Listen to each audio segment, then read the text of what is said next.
So boxing is no stranger to rising stars, but every now and then one comes along who feels a bit different. He feels like the real deal. Jesse Rodriguez. Over the last few years, Jesse "Bam" Rodriguez has put his flag in the ground and made his name as a two-weight world champion, defeating some of boxing's most elite fighters, and he's showing no signs of slowing down anytime soon.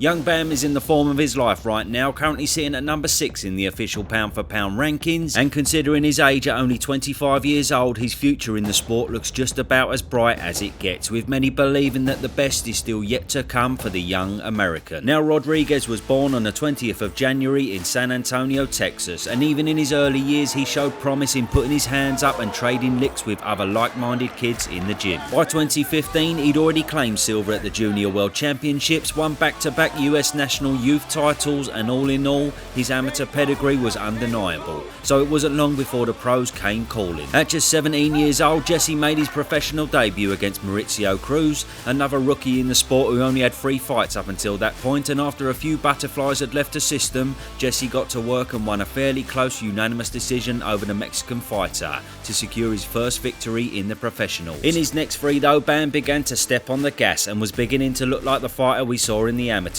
He started to get more comfortable with the pro game, and the knockouts started to come, with the performances getting more and more entertaining, not to mention more vicious and more dominant. After his 4th fight, he decided to leave Mexico behind and take his skills to the big time in America. He was still flying under the radar at this point, but a couple of knockout wins followed by 2 wide decision victories at least started to perk the ears up of those who were unaware. However, it wasn't just the wins that caught the attention of boxing purists and those in the know, it was how he won and how comfortable he seemed for someone so early on in their professional journey. Now, even though he would face stiffer opposition in his next few fights, the knockouts didn't stop coming and his performances were only getting better. From early 2019 until late 2021, when he fought Jose Burgos, Bam put together a string of 6 consecutive knockouts against some very experienced opposition, and considering he was boxing down at 115, the power was still there for all to see. His name may have been under the radar before, but it was now firmly in the discussion for a shot at a world title. 2022 was the breakout year for Bam. This is when he went from an exciting prospect to a fully fledged world champion.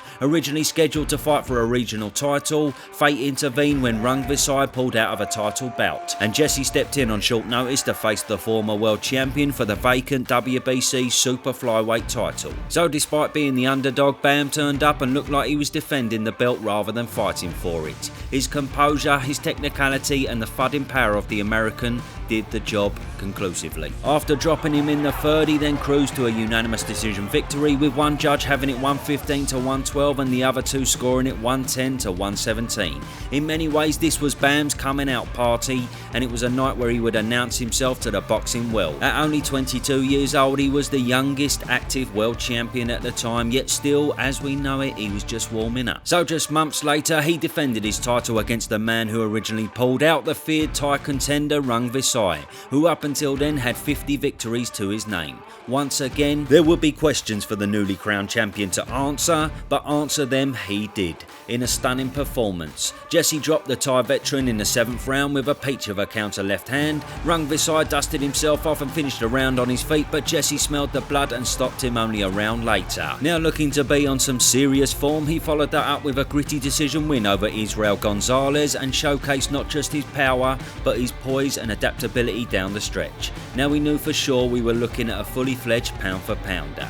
So in 2023, Bam made another bold move and decided to drop down a weight division in an effort to chase more silverware. On the 8th of April, in his hometown of San Antonio, Texas, he faced off against a relatively inexperienced Mexican contender named Christian Hernandez for the vacant WBO flyweight title. On this occasion, the bout played out according to the script, and despite surviving the distance, Hernandez was outclassed and outfought by the formidable world champion, earning himself a unanimous decision victory and still sending shockwaves through the ranking. Now with 2 weight classes and now 2 world championships to his name, Bam was on cloud 9 and had achieved by the age of only 24 what most struggle to achieve in a lifetime. But obviously it wasn't enough. He wanted more and he wanted to prove himself against the very best. Hernandez was a decent fighter, but it was the flashy, slick showman from England who really caught his attention and his intrigue. Sonny Edwards was a well-established world champion in the flyweight division, and the two had been at each other's neck for a little while now. The Unification bout was made and scheduled for the 16th of December in Glendale, Arizona. It was a real pick-em fight which ignited the interests of purists and casuals alike. The styles, the stories and the belts made this one of the most highly anticipated fights of the year. So Jesse started strong, and apart from certain moments in the early round, Sonny struggled to find his rhythm. Bam was comfortably up by the midway point, and things would only get worse for the Brit as cuts were starting to open and the slugfest that Jesse wanted was starting to take shape heading into the later rounds. He then marched forward with precision and power as a KO victory looked like it was on the cards heading into the ninth. It was here where Jesse went to work and delivered a cracking left hand which floored Edwards at the end of the round.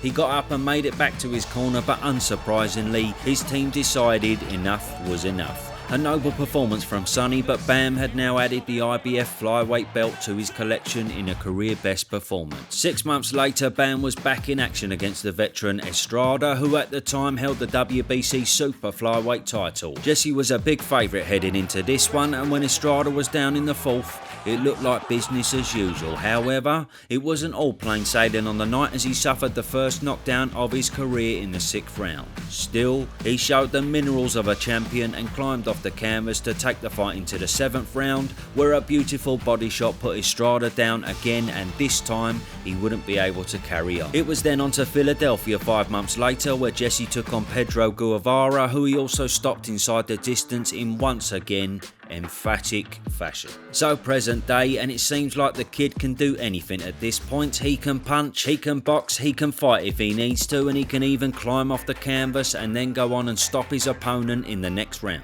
But what makes him so dangerous and what makes him so difficult to fight? Well, the obvious place to start is his power. From the southpaw stance, his left hand is absolute dynamite, and it's no surprise that he has one of the best knockout ratios in the lighter divisions. But of course it isn't all about his power, it's how he sets up the punches and how he moves around the ring. This is where his ring IQ and his footwork comes into play. The angles he creates and the pressure he applies leaves even the most seasoned of fighters confused at where to go and what to look out for. And then the shot selection is absolutely next level, with unpredictability often setting up his stunning knockouts. For example, look at the Estrada fight where Bam used his slick movement and angles to set up the openings for a big shot to the head and body, and then in the Edwards fight where his footwork allowed him to close off the ring and get to Sonny a lot earlier and a lot easier than any of his previous opponents. But he's not just a puncher like his record may suggest. He has many tools in his arsenal, and with some championship experience now behind him, you would pick him against pretty much anyone in the surrounding divisions. With all that being said, there may be a few boxers that would have something to say about that. His next fight against WBO Super Flyweight Champion Cafu is set to take place on the 19th of July at the Ford Center in Frisco, Texas. Bam's a huge favourite, but the undefeated Cafu still thinks his 8 knockouts in 11 wins could spell trouble for the American. Once he's done there though, if he is done there, it's off to Saudi in an already scheduled fight in November. But there are 2 names surely in his sights at some point as well. Of course, we're talking about Nakatani and Inoue if they keep on the right track. His trainer Robert Garcia has hinted at the Nakatani move up at bantamweight, but the Inoue fight is the one that gets everybody going, and you can definitely see it happening on a big Riyadh card maybe next year or maybe the year after. We shall see. Either way, you can't really say that Bam is destined for the big time because he's already there. He's already cracked it, but it seems that the future is even brighter than we first thought. And he's only 25 years old. His fighting style and the power he possesses is a problem for anyone, including Nakatani and Inoue, and as he grows, improves and gets more championship fights under the belt, it's anyone's guess as to how far he could actually go. Will he come up short against one of the elite, or could he really go down as one of the best boxers of his generation?